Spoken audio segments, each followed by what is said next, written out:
I'm headed to the top, I'ma do it.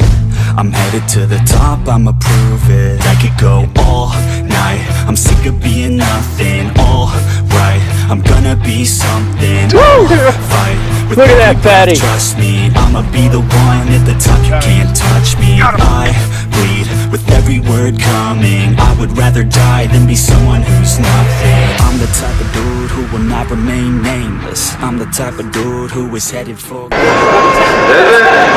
Alright. Well, I was rooting for you guys, but yeah, you guys need a new kicker, that's for sure. So you got one already? Good job. Anyway, today I'm going to be talking about drop shot. Largemouth, smallmouth is a really great technique to get a lot of bites. For smallmouth, it seems like it's a technique you can win on. For largemouth, it's depending on what you're doing, it's a good way to get a lot of bites if it's tough. But when you go smallmouth fishing, you can't go out without one tied on. It's been catching them for years, and we'll continue to catch them. As far as the setup goes, pretty basic stuff.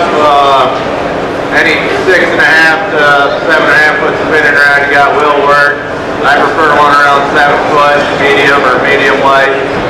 Like a softer rod, I do braid to a leader on all my stuff. Spinning reel is 8-pound braid. It's 8-pound fluorocarbon pretty much 90% of the time when I'm fishing on a spinning rod for smallmouth or open water largemouth. And if you don't know what a drop shot is, it's a pretty basic rig, hook, line, sinker. You just when you tie your hook on, you leave a lot of extra line to make your dropper, and then you attach the drop shot weight to it. Shopping around. One little tip after you tie it on, you take your tag end and run it down to the top of your hook eye. It'll keep your bait out a lot straighter when you're fishing it. And as far as weights go, if I'm fishing fairly shallow, like quarters are pretty good general rule of thumb, and if I'm fishing real deep, I like a half ounce. But as far as baits go, I don't get too carried away. There's 10,000 different baits you can catch a fish on.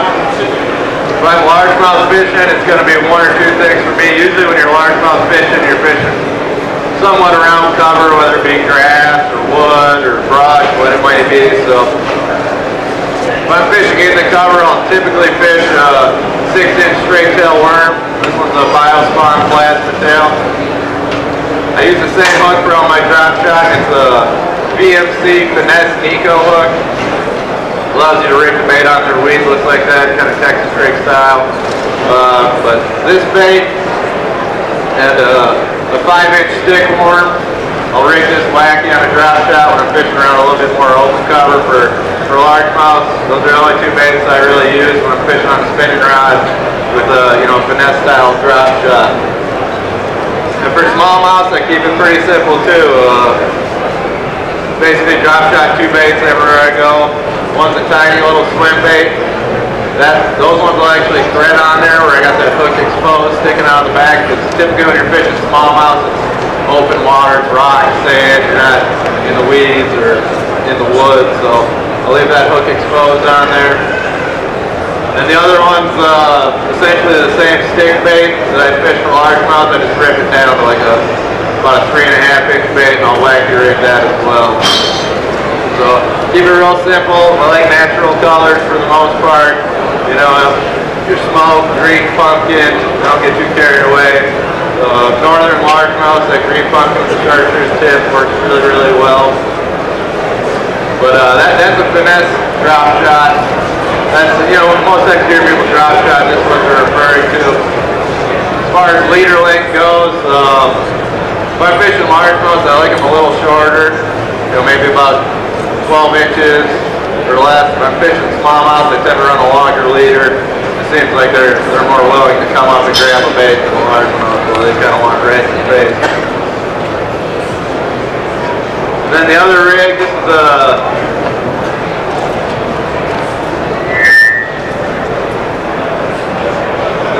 this is a new rig, came out from VMC. It's called the Tokyo rig. It's like a drop shot, but a little different. It's going to have a real short leader on it. It's this all comes one piece minus the weight. Comes with a little wire dropper on there. You can put whatever weight you want on there, rattles, beads, put two weights together to make them slack. But this thing for heavy cover, it's kind of a drop shot on steroids. This is something you can punch with, you can flip in the thickest grass, the thickest laydowns. That's kind of a finesse setup. You're not really ever going to get in the middle of the junk with it, but this is more of a power fishing, flipping deal. Had a lot of good luck with this last year. It's been a really hot rig. It's real similar to a drop shot. It's just with that rigid wire on there, I can do a lot more with it. I can, like I said, I can punch with this where you couldn't, a lot of guys are doing a flip shot rig or whatever, but having that rigid wire on there, I can do a lot more with it. It's just a lot more efficient coming in and out of like really, really heavy cover. And you can get by with a lighter weight fishing this rig versus a standard Texas rig.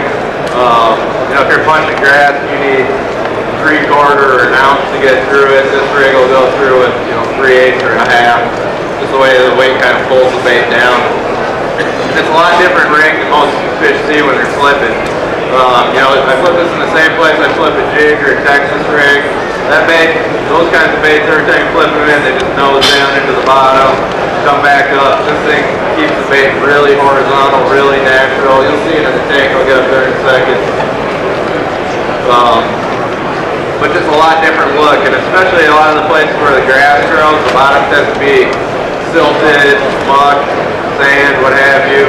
When you're flipping that big weight in there, every time it goes down to the bottom, that sinker goes in the muck and pulls your bait down in there. And with this rig, just your sinker's going to fall down in the mud. That bait will stay, above it horizontal where the fish can still get at it. But really, really cool new rig. More of a power fishing technique than the finesse drop shot. But I'll get up on the tank and show you how I work this stuff. It's pretty basic stuff. I don't get too excited. Now this rig, I'll go back to your traditional flipping baits. You can put a tube, a beaver, crawl, whatever you want to flip on that. I've actually had some success with putting a swim bait on the back of it, fishing it like a hard head. If you guys are familiar with like a biffle head, biffle bug, you can kind of get the same effect out of this rig too. But I'll jump up on the tank here and show you how I fish them.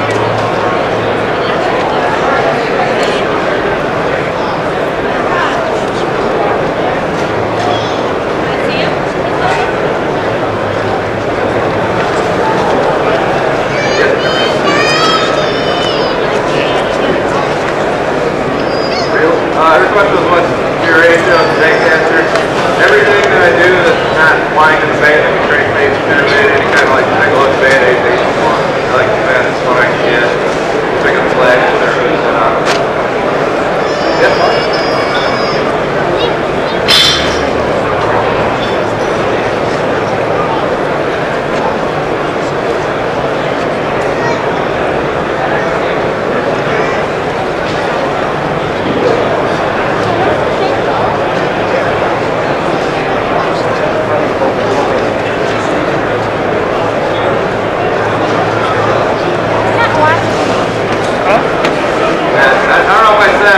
I typically use number 2 or number 1 BNC Nico hook.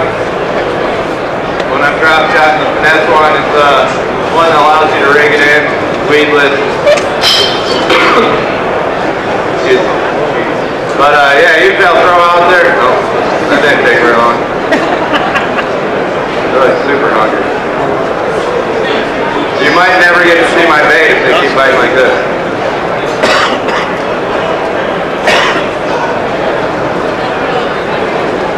Let go.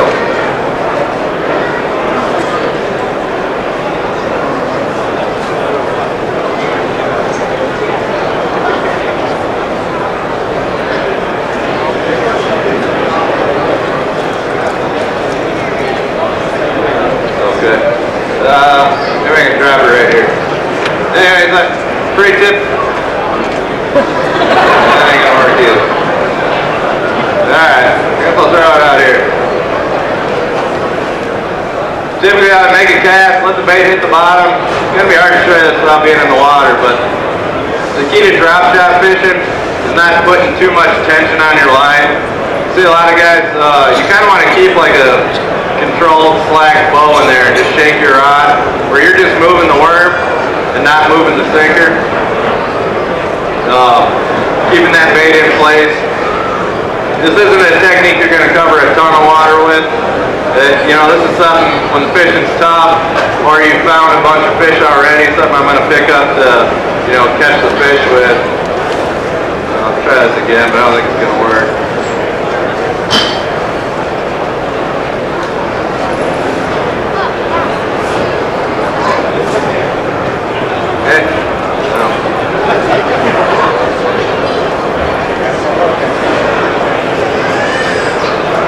You guys ever had 80 bass chase your worm before?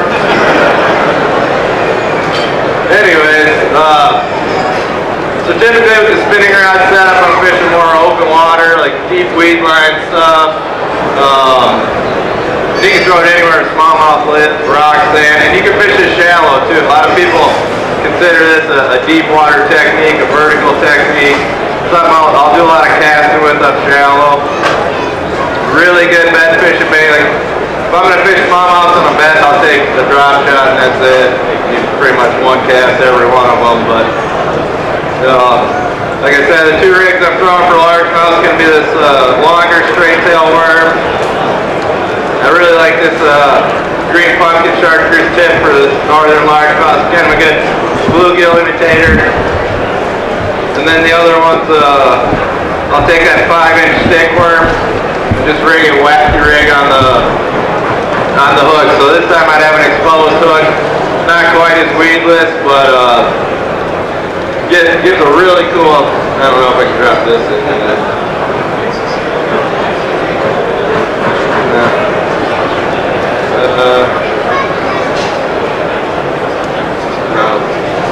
Anyways, it gives the bait a lot different look. You get a lot of action out of rigging it wacky style. When you shake your slack, that worm will kind of just pulse the whole time. But you can throw them anywhere. Like I said, if you're smallmouth fishing, it's a must-have for having on the deck. But the key to it is, you know, fishing that controlled slack, shaking it, and the bite on that's not going to be vicious. It's not going to be like a spinner bait or a jig bite where they thump it. You're kind of just weighing your bait every time you shake it. And typically it'll just tighten up on you when one bites it. You know, it's not going to be a hard whack. And when you're using that little VFC Nico hook, the hook set, you do not have to pull hard on them. If you have braid to a leader, you can basically start reeling and you're going to hook them. Or I'll reel down tight to them, just kind of slow lead back into them. You don't need to give them a big giant cracking hook that likes to cause you to miss fish on that, you know, small finesse style hook. Then the other rig, this is that Tokyo rig. This is going to be my heavy cover. I've been flipping this a lot in place of a Texas rig or a jig. I don't know if I'll get to see this either.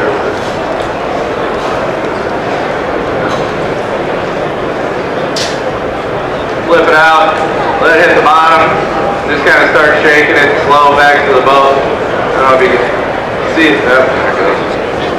You can see that bait kind of stays a little more horizontal on the bottom versus a regular Texas rig.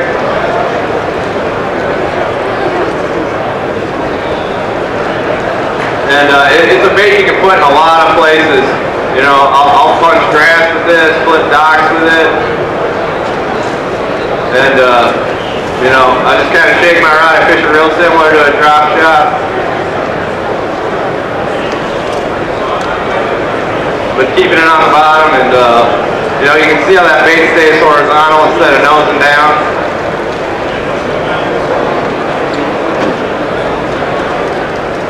Wow.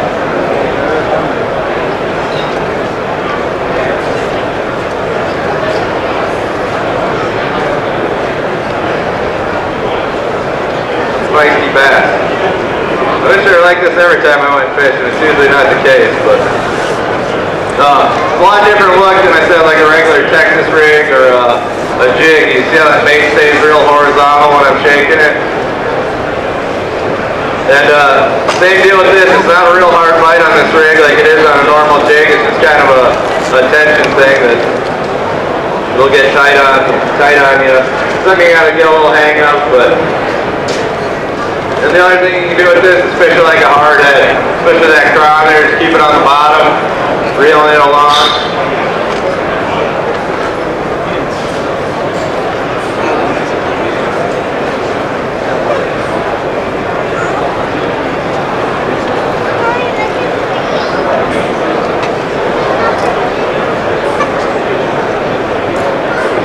So you get the idea anyways.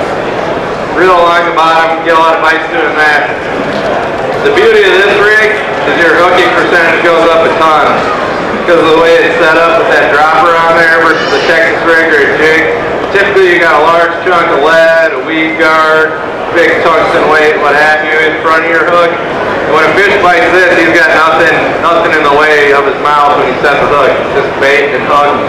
And hooking percentage is top notch on it.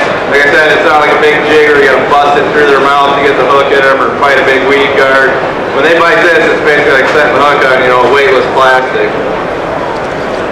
But those are the two kind of drop shot rigs I fish. Tokyo rig for heavy cover, standard Finesse rig for more open water, smallmouth fishing. This one I'll fish on heavier line. I do 30-pound braid to a 20-pound leader. Flipping around docks, wood, grass, what have you. The other one's, you know, basic light braid, 8-pound fluorocarbon leader. And I'll run, on the bait casters I do about a 10-foot leader. The spinning rounds I'll run about a 20-foot leader. Just to allow me to retie, because you're tying longer leaders. Every time you cut off, you're losing a good chunk of line. So if you're tying a 20-foot leader, you can get a lot of reties throughout the day on it and not having to retie that knot. As far as connector knots, I use the FG modified Albrecht, good secondary one, and that's it. That's the basics pretty much. But I'll be down here hanging out for a little bit if you guys want to see this stuff up close or ask any questions. And if not, after that, I'll be at the Dynamo booth for the most of the day. We're giving away one of my signed jerseys from last year. If you buy a rod at the show, you get entered into the raffle before, I think it's 1 or 2 o'clock, but be a time booth the rest of the day, and then I'll hang out here for a little while if you guys don't want to see the stuff or any questions.